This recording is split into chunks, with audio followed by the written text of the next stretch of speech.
என்கிட்ட 2 offer letter இருக்கு. Company ஏ வந்துட்டு எனக்கு ஆர்எஸ்யூஸ் குடுக்குறாங்க. கம்பெனி பி வந்து எனக்கு ஸ்டாக் ஆப்ஷன்ஸ் குடுக்குறாங்க. சோ இந்த ஆர்எஸ்யூஸும், ஸ்டாக் ஆப்ஷன்ஸும் சேமா இல்ல வேற வேறயா? சோ ஆர்எஸ்யூஸ்னா ஃபர்ஸ்ட் என்னது?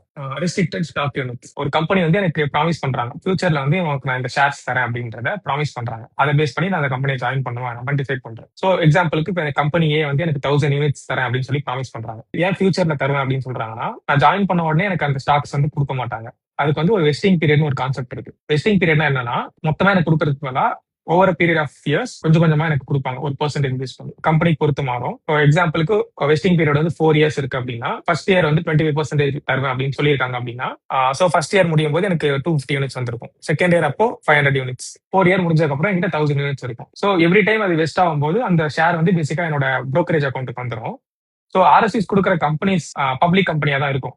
சோ பப்ளிக் கம்பெனினா அதோட ஸ்டாக் வந்து பப்ளிக்கா ட்ரேட் ஆயிட்டு இருக்குன்னு அர்த்தம் இல்லையா? சோ அதை நான் எப்பனாலும் செல் பண்ணிக்கலாம். சப்போஸ் அதை நான் ஹோல்ட் பண்ணணும்னு நினைச்சேன்னா ஹோல்ட் பண்ணிட்டு அதோட பிரைஸ் இன்க்ரீஸ் ஆச்சுன்னா அதை பேஸ் பண்ணி செல் பண்றதுனாலும் செல் பண்ணிக்கலாம். அப்ப ஸ்டாக் ஆப்ஷன்றது என்னது? கம்பெனி வந்து எனக்கு ஃபியூச்சர்ல ஒரு ப்ரீ டிட்டர்மைன்டு பிரைஸ்ல எனக்கு அந்த ஷேர்ஸை வாங்குறதுக்கான ரைட்ஸை கொடுக்குறாங்க.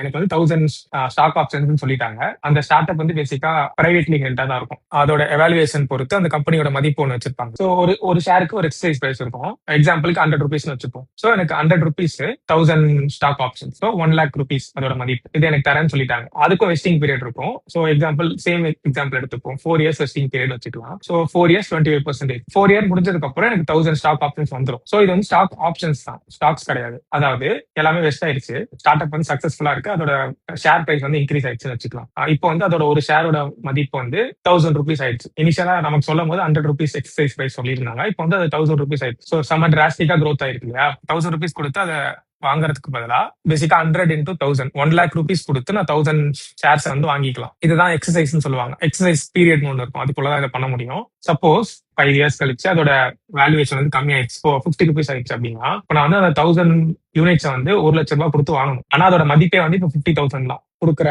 ஸ்டாக் ஆப்ஷன்ஸ் வந்து ஹை ரிஸ்க் ஹை ரிவார்ட். இது வந்து பப்ளிக்ல வந்து ட்ரேட் ஆகாத ஸ்டாக், பிரைவேட்டா இருக்கு பேசிக்கா. இது எப்படி லிக்விடேட் பண்ணணும்னா இதுக்கு சில ஆப்ஷன்ஸ் இருக்கு. ஸோ ஐபிஓ போலாம், இல்லைன்னா இந்த கம்பெனியை வேற ஒரு பெரிய கம்பெனி வந்து அக்வயர் பண்ணணும். மூணாவது ஆப்ஷன் வந்து கம்பெனியே வந்து அக்ரி பண்ணிக்கிறாங்க பைபேக் பண்றதுக்கு, நானே வந்து ஷேரை வாங்கிக்கிறேன். ஸோ இங்க வந்து லிக்விடேஷன் வந்து இந்த மாதிரி 3 ஆப்ஷன்ல தான் பண்ண முடியும். வேற ஆர்எஸ்சியோல வந்து லிக்விடேஷன் வந்து நார்மலா நம்ம ஒரு ஸ்டாக் வாங்கி விற்போம்ல, அதே கான்செப்ட்ல நடக்கும். ஒன்ஸ் அது வெஸ்ட் ஆகி என்னோட brokerage அக்கௌண்ட் வந்துருச்சுன்னா அதுக்கப்புறம் நான் அதை எப்பனாலும் வித்துக்கலாம்.